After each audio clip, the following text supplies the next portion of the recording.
చిదంబరం నుండి శ్రీరంగం వెళ్ళే వారికి నా విజ్ఞప్తి. అలాగే మేము చేసినట్లు మాత్రం మీరు తప్పు చేయకండి. అయితే మేము ఎలా తప్పు చేసాం ఏంటనేది ఈ వీడియోలో చెప్తాను. వీడియోని ఎక్కడ కూడా స్కిప్ చేయకుండా వీడియోని చివరి వరకు చూస్తారని నేను భావిస్తాను. అయితే తమిళనాడు వెళ్ళే వాళ్ళకు, ముఖ్యంగా చిదంబరం నుండి శ్రీరంగం వెళ్ళే వారికి చాలా విజ్ఞప్తి. ఏంటంటే కనుక మేము చిదంబరంలో స్వామివారి ముందు రోజు సాయంత్రం దర్శనం చేసుకుని ఉదయాన్నే శ్రీరంగం వెళ్ళాల్సిందైతే ఉంది. అయితే మాకు చిదంబరం రైల్వే బస్ స్టాండ్కి వెళ్తే బస్సులు అయితే సరిగ్గా లేవండి. దానివల్ల చిదంబరం నుండి కుంభకోణం వెళ్ళి, కుంభకోణం నుండి తంజావూరు వెళ్ళి, తంజావూరు నుండి తర్వాత శ్రీరంగం వెళ్తాం అనేది జరిగిందండి. అలా ఎవరైతే వెళ్ళాలి అనుకుంటారో అలా కూడా వెళ్ళచ్చు. అయితే మేము ఏం చేసుకున్నామంటే కనుక మొదటి రోజు శ్రీరంగం మొదటి రోజు సాయంత్రం దిగుతాం కదండి, అక్కడ చిదంబరం చూసుకుని, రెండవ రోజు శ్రీరంగం చూసుకుని, మూడవ రోజు మదురై చూసుకునే విధంగా మేమైతే ప్లాన్ చేసుకోవడం అనేది జరిగిందండి. అయితే మాకు ఇక్కడ కుంభకోణం వెళ్ళాల్సి వచ్చింది. మధ్యలో చిదంబరం నుండి డైరెక్ట్ బస్సెస్ అయితే లేవండి, సరిగ్గా ఉన్నాయి కానీ ఎప్పుడు ఉంటాయో తెలియదు అంటండి. అసలు అక్కడ మన భాష కాదు, సరిగ్గా చెప్పట్లేదు, ఆ అక్షరాలు కూడా మనకు తెలియట్లేదు, ఆ బస్సుల మీద ఉన్న పేర్లు కూడా కొంచెం కూడా అర్థం కావట్లేదు, ఇంగ్లీష్లో మాట్లాడట్లేదు, తెలుగులో మాట్లాడట్లేదు, అంతా కూడా తమిళే. కానీ ఆ యొక్క చిదంబరం తర్వాత కుంభకోణం ఇవన్నీ కూడా ప్యూర్ తమిళే మాట్లాడతారు కానీ తెలుగు అసలు మాట్లాడరు. మరి ముఖ్యంగా చెప్పాలంటే ఆ చిదంబరంలో అయితే మరి తమిళ్ తప్పితే వేరేది మాట్లాడరు. అలా అయ్యేసరికి మేమేం చేసామంటే కనుక వేరే వాళ్ళు రావడంతో వాళ్ళతో పాటు కుంభకోణం వెళ్ళి, కుంభకోణం నుండి దర్శనం చేసుకుని, కుంభకోణం మీదుగా మళ్ళీ తంజావూరు వెళ్ళి, మళ్ళీ కుంభకోణం నుండి డైరెక్ట్ బస్సులు లేవు తంజావూరుకి, ఎక్కడికి శ్రీరంగానికి. అసలు ఏం చేసాము అక్కడ నుండి ఫస్ట్ ఏం చేసామంటేనండి, ఉదయం అక్కడ చిదంబరంలో బయలుదేరి బస్సుకి చిదంబరం నుండి కుంభకోణం వెళ్ళి, కుంభకోణంలో దర్శనం చేసుకుని స్వామిమలై వెళ్ళి, స్వామిమలై నుండి అక్కడికి బస్సులు ఆగే చోటుకు వస్తే అక్కడికి వస్తే బస్సులు అయితే లేవు, డైరెక్ట్ శ్రీరంగానికి లేవు, తంజావూరు అక్కడ తిరుచునాపల్లికి కూడా లేవు. అక్కడికి మళ్ళీ ఏం చేసాము, తంజావూరు వెళ్ళాల్సి వచ్చింది. తంజావూరులో దిగి అక్కడ నుండి మళ్ళీ తిరుచునాపల్లి మళ్ళీ బస్సు ఎక్కాల్సి వచ్చింది.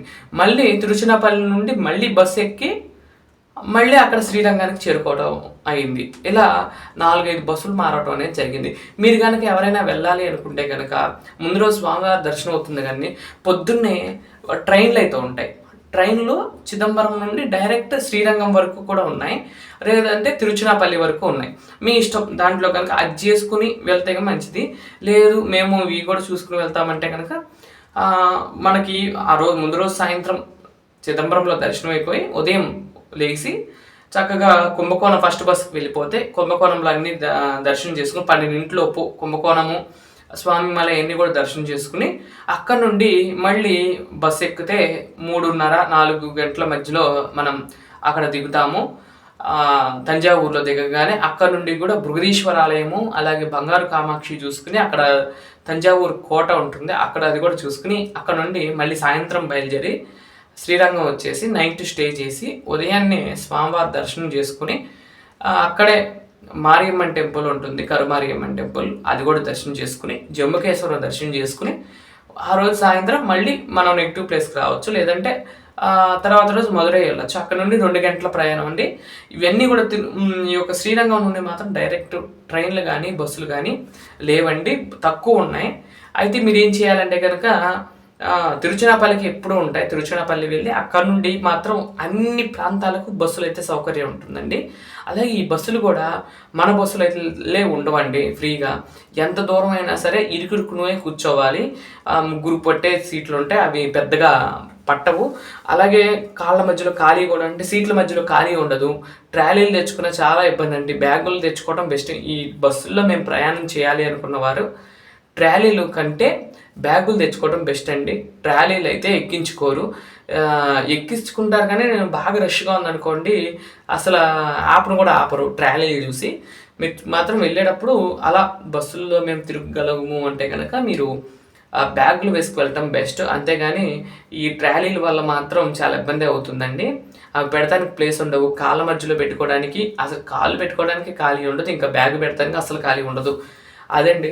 అయితే మీరు వెళ్తే మాత్రం మేము చేసిన తప్పు ఏంటంటే కనుక మేము 3 రోజులే చేసుకున్నాం. చిదంబరం డైరెక్ట్ శ్రీరంగం బస్సు ఉంటుంది, 2.5 గంటలు పడుతుంది అనుకుని నేనేం చేసామంటే అలా చేసుకున్నాము. కానీ 2.5 గంటలు కాదండి, 4 గంటల సమయం పట్టిందండి మాకు. అయితే మీరు ఏం చేయాలనుకుంటే చిదంబరం నుండి డైరెక్ట్ ట్రైన్కి వెళ్తే 2.5 గంటల్లో మీరు శ్రీరంగం ట్రైన్లు ఉంటే అక్కడికి వెళ్ళొచ్చు. లేదు మేము డైరెక్ట్ శ్రీరంగంగా తిరుచినాపల్లి వెళ్దాం అనుకున్నా వెళ్ళొచ్చు.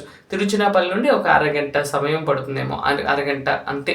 లోకల్ బస్సెస్ చాలా ఉంటాయి, ఆ బస్సు ద్వారాగా కూడా మీరు శ్రీరంగానికి అయితే చేరుకోవచ్చు. రేపటి వీడియోలో శ్రీరంగం గురించి, శ్రీరంగనాథుడు గురించి మేము చెప్తాను. నేను ఎలా దర్శనం అయింది, మాకు ఎలా స్వామివారి దర్శనం అయింది చెప్తాను. అలాగే మేము 3 రోజులు ప్లాన్ అనుకున్నాం కదండి.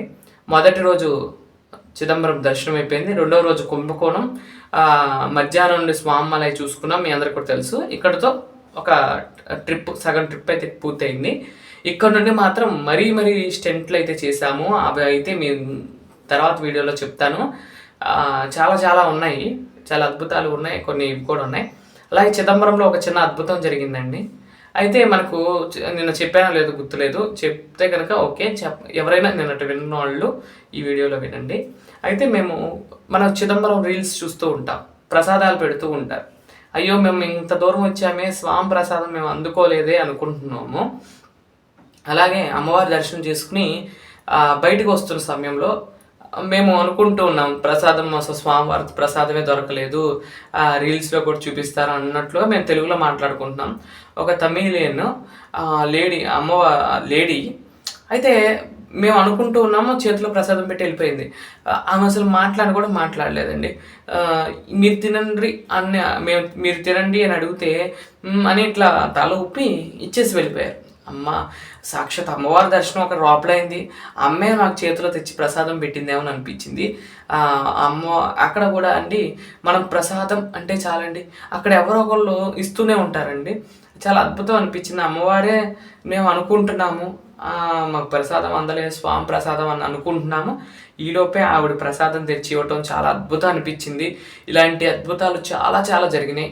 అవన్నీ కూడా మీకు చెప్తూ ఒక్కొక్క వీడియోగా చెప్తానండి. ఈ వీడియోలు మాత్రం ఎట్టి పరిస్థితుల్లో మిస్ అవ్వకండి. తమిళనాడు వెళ్ళే వాళ్ళకు ఇది చాలా యూజ్ అవుతాయి. నేను చెప్పే వీడియోలు, చేసే వీడియోలు చాలా పిండు ఆలోచించి వినండి. అంటే యూట్యూబ్లో చెప్తూ ఉంటారు, అలా వెళ్ళండి ఇలా వెళ్ళండి అని చెప్తారు, కానీ అది ఆ వీడియో మాత్రమే. అక్కడ రియాలిటీకి వెళ్ళినప్పుడు వేరుగా ఉంటుంది.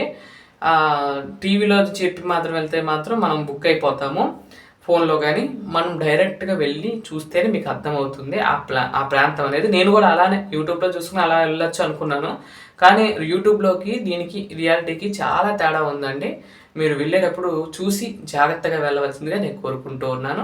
చెప్తున్నా కదండి, శ్రీరంగం వెళ్ళాలని అనుకున్న, చిదంబరం చూసి శ్రీరంగం వెళ్ళాల్సిన వారు ఇలా చేయండి. ఇంకొక బెస్ట్ పాయింట్ ఏంటంటే కనుక అది నెక్స్ట్ చెప్తాను, ఎలా ప్లాన్ చేసుకుంటే మనం తొందరగా వెళ్ళగలము అనేది నేను చెప్తాను. వీడియోని ఎక్కడ స్కిప్ చేయకుండా చూడవలసిందిగా నేను కోరుకుంటున్నాను. ఇదండి ఈరోజు వీడియో. మీకు కనుక ఈ వీడియోని కనుక నచ్చితే లైక్ చేయండి, షేర్ చేయండి, సబ్స్క్రైబ్ చేయండి. మరొక మంచి వీడియోతో రేపటి వీడియోలో కలుస్తాను. అంతవరకు సెలవు. నమస్కారం. ఓం నమో వెంకటేశాయ.